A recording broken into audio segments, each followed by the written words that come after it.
بەکرێگیراوانی شێوەکار دەبێت لە ئەجلاسی ڕێکخراوی جیهانی کار دەربکرێن. 111مین کۆنفرانسی ڕێکخراوی جیهانی کار ILO ڕۆژی 5 ژوئن 15 جۆزەردان لە شاری ژنێڤی سوئیس دەستی بەکارەکانی کردو تا 16 مانگ بەردەوام دەبێت. کۆمەڵێک هەیئەت لە 178 وڵاتەوە لەوانە لە کۆماری ئیسلامیەوە لەم کۆبوونەوەیەدا بەشدارن و دەوترێت کە ئەوان نوێنەرانی دەوڵەتەکان، خاوەنکاران و کرێکارانن. حکوومەتی ئیسلامی ئەمساڵ هەیئەتێکی 29 کەسی 15 نوێنەر لەلایەن دەوڵەت، 6 نوێنەر لەلایەن خاوەنکاران و 8 نوێنەر لەلایەن بەناو کرێکارانەوە بە سەرۆکایەتی سەولەت مۆتەزەوی وەزیری کار بۆ بەشداری لەو کۆبوونەوەیەدا بەرەو ژنێڤ بەڕێکراون. سەرپەرشتی گشتی ILO لە راپۆرتێکدا لەژێر ناونیشانی بەرەو پێشبردننی دادپەروەری کۆمەڵایەتی وەک سوخەنڕانی کردنەوەی کۆبوونەوەکە قسەی کرد. ئەو وتیکە ئەوان پێویستیان بە ئێتلافە تا بۆ دابینکردنی دادپەروەری کۆمەڵایەتی دژ بە نایەکسانی ڕوو لە پەرەسەندن خەبات بکەن. ئەو دانی پێدانا کە 4 ملیار ئینسان لە دنیادا لە هەموو پشتیوانیکی کۆمەڵایەتی بێبەشن. مدیر کۆلی ILO لە قسەکانیدا ئاماژەیەکیشی بە بارودۆخی نالەباری فەلەستینیەکان کرد لە ناوچە داگیرکراوەکان. ئەو ئاماژەی کرد کە نرخی هەژاری لە غەزە لە 59%ەوە گەیشتووەتە 65%. ئەو وەک هەمیشە باسی لە ڕۆڵی دەوڵەتی ڕەگەزپەرستی ئیسرائیل، ئەمپریالیستەکانی ئەمریکا و بریتانیا و باقی دەوڵەتانی گەورەی سرمایەداری لە دروستکردنی ئەم بارودۆخە مەترسیدارە بۆ خەڵکی فەلەستین نەکرد. ڕێکخراوی جیهانی کار دامەزراوەیەکی پسپۆڕی ڕێکخراوی نەتەوە یەکگرتووەکانە. ILO لە کاتی دامەزرانیەوە لە ساڵی 1990 و بەتایبەت دوای پەسەندکرانی ئەم مەنشورەی ئێستای لە ساڵی 1944ەوە تا ئێستاوەی نیشانداوە و ئێدعای کردووەکە گۆیا داکۆکی کاری مافەکانی کرێکاران و دابینکەری دادپەروەرێتی کۆمەڵایەتیە بۆیان. بەڵام لە ڕاستیدا ئەم ڕێکخراوە بە هەمان ڕادەیە کە سازمانی ملەل لە خزمەت پاساوکردن و بەرەو پێشبردننی سیاسەت، ئستراتێژی و تاکتیکی وڵاتانی ئەمپریالیستی وەک ئامریکادا بووە، ئەویش لە خزمەت بەرژەوەندی خاوەنانی سرمایە و خاوەنکاراندا بووە. ئەمەش کۆمۆنیستەکان کرێکارانی پێشڕۆ لە دنیادا و لەوانە کۆمۆنیستەکان و هەڵسوڕاوانی کرێکاری ڕادیکاڵ لە ئێران گەلێک جار وتوویانە.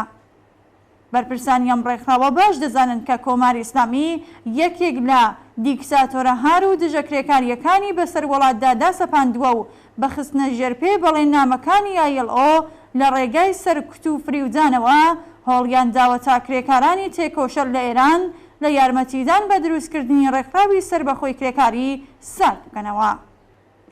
لانی کەم هەموو ساڵێک هەندێک لە هەڵسوڕاوانی کرێکاری و کۆمیتەی بەڕێوەبردننی ئاکسیۆنە ناڕزایەتیەکان هەوڵیان داوە تا بەرپرسانی ILO و کەسانی بەشدار و بانکێشکراو لەم ڕاستیە ئاگادار بکەنەوە. بۆ نمونە دەکرێت ئاماژە بە پەیامی ئەمساڵی ڕەزا شەهابی و ئەندامانی هەیئەت مدیرەی سەندیکای کرێکارانی شرکەتی واحدی ئۆتۆبوسڕانی تاران و دۆروبەر بکرێت.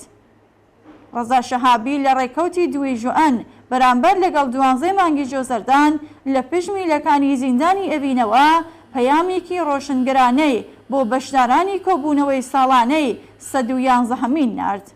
ئەو وێڕای ئاماژە بە زیندان، ئەشکەنجە و پەروەندەسازیەکان کە ساڵانێکە لە دژی ئەو ڕەشاوکراوە نووسیوێتی لە کۆبوونەوەی ئێوەدا نوێنەرانی بەڕەواڵەت کرێکاری لە ئێرانیشەوە بەشدارن. ئەوان نوێنەرانی کرێکارانی ئێران نین. ئەوان ئامراز و کەرەستەن لە دەست خاوەنکاران و دامون دەستگا ئەمنیەتی و حکوومەتیەکاندا. ڕەزا شەهابی لە پەیامێکدا وێڕای لە قاودانی ڕوون سەبارەت بە کردارەکانی کۆماری ئیسلامی دژ بە کرێکاران، لاوان، ژنان و کەمینەکان کۆمەڵێک جاخوازی تەقدەهات کە دەرکردنی مەئمورانی ئەمنیەتی نێردراوی ڕژیم و هەروەها ئازادی زیندانیانی کرێکاری و سیاسی دوور لەوانن. عەلی نەجاتی یەکێک لە هەڵسوڕاوانی کرێکاری بە زۆر خانشینکراوی موجتەمەعی نەیشەکەری حەوتەپەش بە ناردنی نامەیەکی سراواڵا بۆ ئەو کۆبوونەوەیە کە ڕۆژی 3 مانگی ژوئن بەرامبەر لەگەڵ 13 مانگی جۆزەردان لەسەر سایتەکان بڵاوکراوەتەوە هەندێک خاڵی لە قاودەرانەی گرنگی وەبیر هێناوەتەوە. ئەو وێڕای ئاماژەکردن بە کردار و سیاسەتە سەرکوتگەرەکانی حاکمیەتی سرمایەداران نووسیویەتی کەسانێک کە لە ژێر ناوی نوێنەرانی کرێکارانی ئێران بەشداری ئەو کۆبوونەوەیان نوێنەرانی حکوومەتی دژی کرێکاری و خاوەنانی سەرمایە و خاوەنکارانن. نوێنەرانی ڕاستەقینە کرێکاران یان لە شوێنی کار دەرکراون و یان لە زینداندان و یان پەروەندەکانیان لە دادگاکان بەکراوەی ماوەتەوە.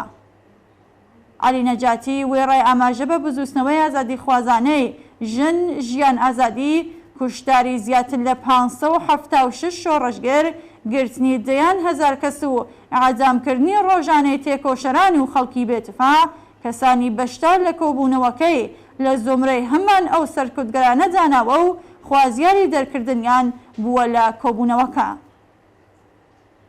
هەر لەم چوارچێوەیەدا کۆمیتەی بەڕێوەبردننی ئاکسیۆنی ناڕزایەتی نوێی ژوئەن ماوەیەک لەوە پێش بۆ لە قاودان سەبارەت بە حکوومەتی ئیسلامی و کەسانی نێردراوی بۆ ئەو کۆبوونەوەیە بانگەوازی خۆپیشاندانێکی ناڕزایەتیان لە بەردەم دەفتەری ڕێکخراوی نەتەوە یەکگرتوەکان بڵاو کردەوە. خۆپیشاندانەکە ڕۆژی هەینی نوێ مانگی ژوئەن بەڕێوەچوو. گروپێک لە هەڵسوڕاوانی کرێکاری ئێرانیانی ئازادی خواز و پشتیوانانی بزوستنەوەی کرێکاری ئێران و نوێنەرانی 19 سەندیکا و یەکیەتی کرێکاری لە وڵاتانی جۆراوجۆر لەوانە فەڕەنسا، بریتانیا و دانمارک لە خۆپیشاندانەکەدا بەشداریان کرد. یەکێک لە داخوازیەکانی کۆبوونەوەی دوێنێ لە قاودانی کەسانی نێردراوی کۆماری ئیسلامی بۆ ئەو ئیجلاسەی ڕێکخراوی جیهانی کار و دەرکردنیان بوو. هەڵبەت دەستەبەربوونی ئەم داخوازیە لانیکەمەی دەرکرانی بەکرێگیراوانی ڕژیم لە توانایی و زەرفیەتی ڕێکخراوی بۆرژوازی جیهانی کاردان نییە.